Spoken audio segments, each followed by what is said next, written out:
কিন্তু আফসোসের বিষয়, হকের কথা বললেও জেল, হকের পথে চললেও জেল। কথা বলেন ঠিক কিনা? আফসোস লাগে, এই মুসলমানের দেশে কোরআনের কথা বলতে দেওয়া হয় না। এই মুসলমানের দেশে হক কথা বললে জুলুম করা হয়, নির্যাতন করা হয়, অথচ হক কথা বলা এটা আমাদের ঐতিহ্য। কথা বলেন ঠিক কিনা? কত জায়গার মধ্যে গত 17টা বছর বাপরে বাপ কি জ্বালানি জ্বালাইছে, মন চাই ওয়াজ করতেই দিত না। একটা কথা কইব, হুজুর কানে কানে একা, হুজুর ইউসুফ জুলেখার গল্প আছে না, এরকম না। কথা বলেন, সারা রাত ইউসুফ জুলেখার গল্প শুনবে, ফজরের সময় যদি জিজ্ঞেস করে রে জুলেখা কারা, এটাই তো জানতো না। ইউসুফ জুলেখার কথা বলবা, ইউসুফ জুলেখার যদি ইতিহাস জানতে চাও, সেই জায়গার ভিতরেও হকের কারণে, হকের উপর অটল থাকার কারণে ইউসুফ আলাইহিস সালাতু ওয়াস সালাম তিনি জেল খেটেছে কিনা? তাহলে কই যাইবা? ইউসুফ জুলেখার গল্প শুনবা, তাতেও ঝামেলা। আসল কথা সেই জায়গায় না। আসল কথা হলো যখন হক কথা বলার কারণে ক্ষমতা নড়বড় হয়, তখন আর হক কথা বলতে দেওয়া হয় না। এখনো সমাজে এমন হচ্ছে।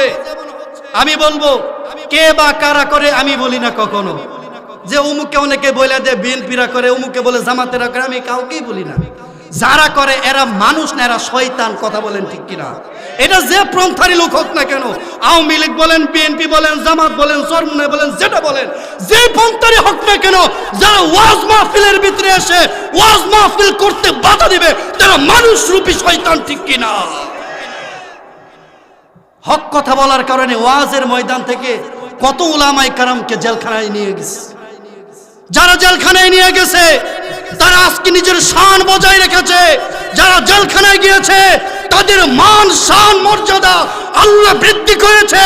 আর যেই সকল জুলুমবাজরা, যেই সকল জালিমরা উলামায়ে কেরামদেরকে জেলখানায় ঢুকিয়েছে, আজকে তারা একেবারে বিলায়ের মতো বাংলাদেশ থেকে ভারতে গিয়ে পড়েছে।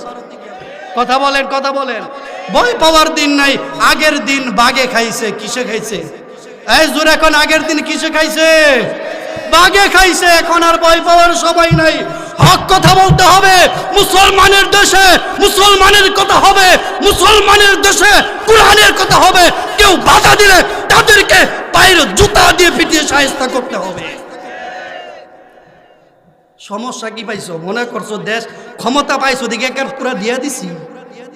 বলেন বলেন, দিয়া দিছি? আরে আমরা যেমনে বানাইছি আমরাই তেমনে নামাবো। ঠিক কিনা কথা বলেন? এর জন্য যে যেমনে যারা দেশ চালাও সমস্যা নাই, আল্লাহর রাস্তায় ইসলামের ক্ষতি করবা না। ইসলামের ক্ষতি না করে তোমরা চলো না, জনগণের হক আদায় করো। যে যেমনে পারো তোমরা চলো, আমাদের সমস্যা নাই। সমস্যা আছে আপনাদের? বলেন। আচ্ছা ধরেন কথার কথা, বিএনপি ক্ষমতায় গেছে গা, এমন হইলো যারা বিএনপি করেন আপনার ঘরে নিয়ে 5 স্টার হোটেলে চা খাওয়াইবো? ওই রামভদ্রপুর বাজারে গিয়ে চা খাওয়া লাগবে আপনার? কথা বলেন। তদ্রুপ বিষয়টা হচ্ছে, তোমরা দেশ চালাবা, চালাও, আমার আপত্তি নাই, তবে আল্লাহর রাস্তায় মুসলমানের দেশ ইসলামের ক্ষতি করবা না। হক কথা বলতে দেওয়ার সুযোগ দিতে হবে, নিজেরাও হকের উপর চলতে হবে। কথা বলেন ঠিক কিনা? এই যে এই জায়গার ভিতরে আপনি হক কথা কইবেন, সমস্যা হইল গিয়া হক কথা বলতে গেলে সমস্যা হবে, কিন্তু এই সমস্যার ভিতরেও ধৈর্য ধারণ করার দরকার আছে কি নাই?